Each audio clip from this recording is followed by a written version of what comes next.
guys, I have sufficiently recovered from the emotional trauma that we endured last week, and I am back to making a video. So yeah, Leicester's this weekend, and let's jump right into it. Um, fuck man, I look like a 12-year-old, but that's not the point. So going into this, we absolutely 100% cannot do anything other than win this game. As much as it pains me to say this, City look fucking so good right now. I mean, they're actually walking the league. They're trashing everything that comes in sight, and if we drop any more points right now, it's gonna make the end of this season just abysmal. So yeah, Leicester must win, big deal. Leicester, definitely not the same team we saw last year, and that's a huge bonus for us. Conte was literally the glue holding that team together, and without him, they just are a completely different side. But one big problem we have right now is actually some key injuries. So we'll start off with the United side.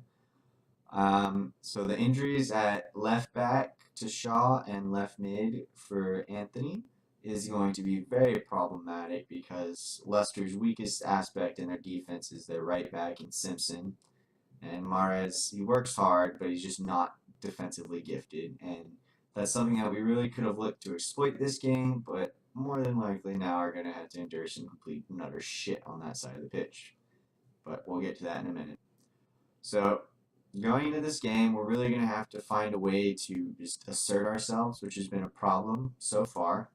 This season, we've really had no way to just dominate games, and a lot of that has been down to the fact that we've been playing Fellaini in the midfield. Now, yes, I understand Fellaini's played well and done what he's supposed to do, but that doesn't change the fact that what he's supposed to do is because he's a limited player and he can't do much more.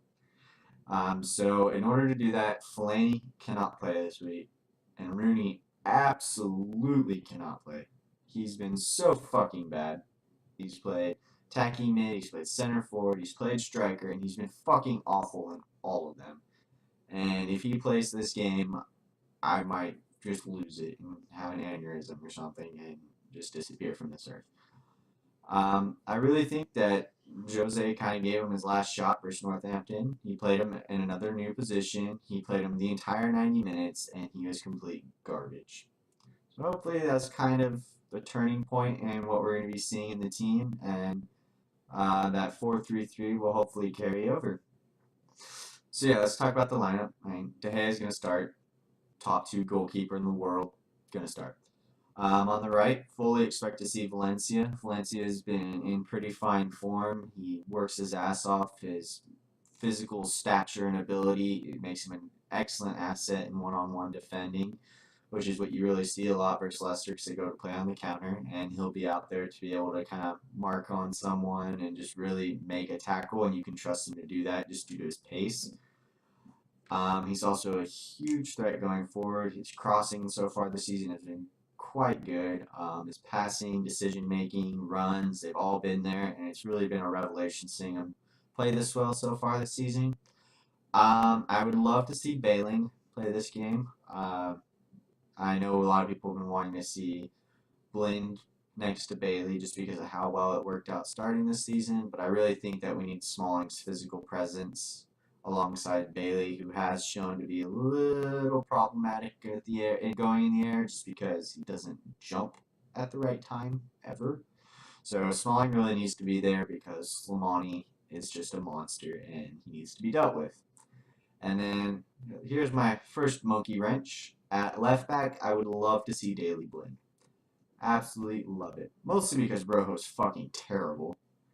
But I'd love to see Blind. His build-up play has been crucial to how we've performed so far this season. He offers so much. He reads the game so well, and I think Mahrez isn't really quite pacey enough to take advantage of him.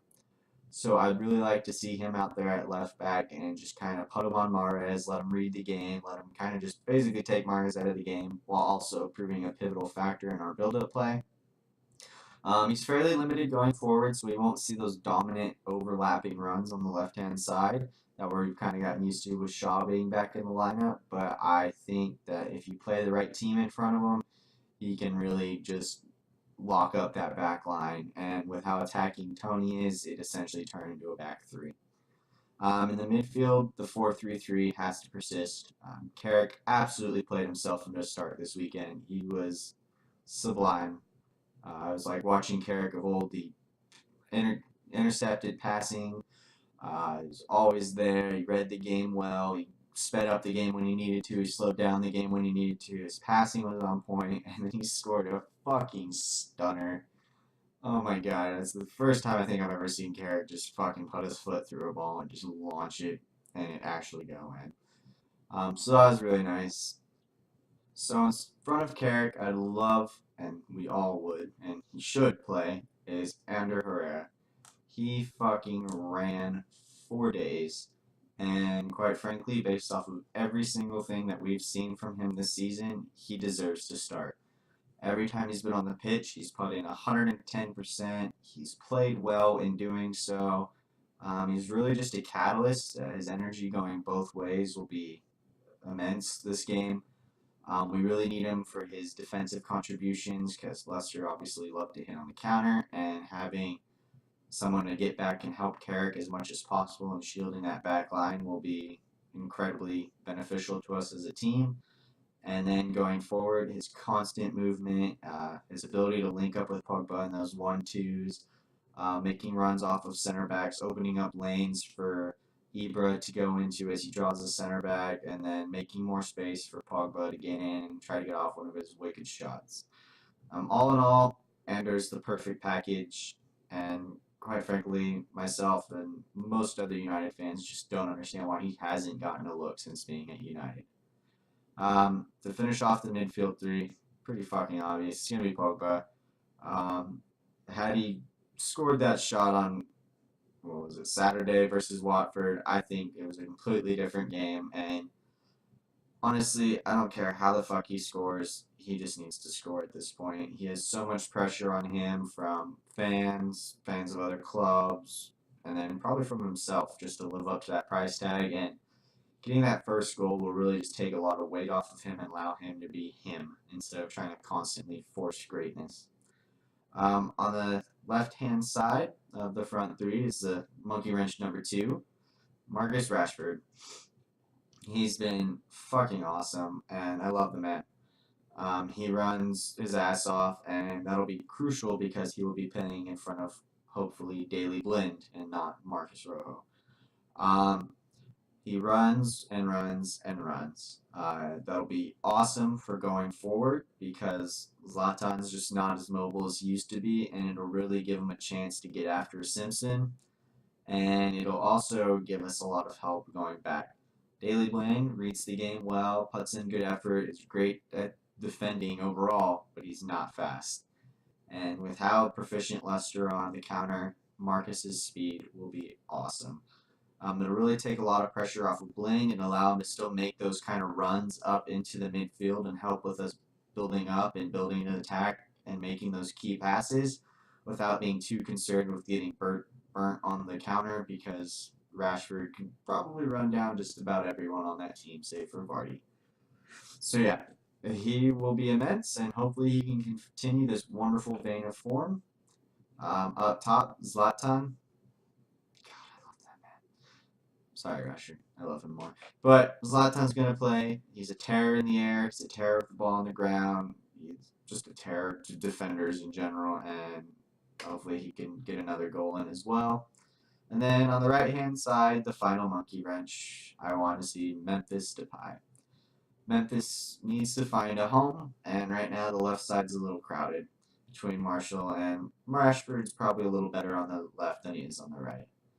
With Mickey being out injured, it's a good time to give Memphis a couple games to run at it.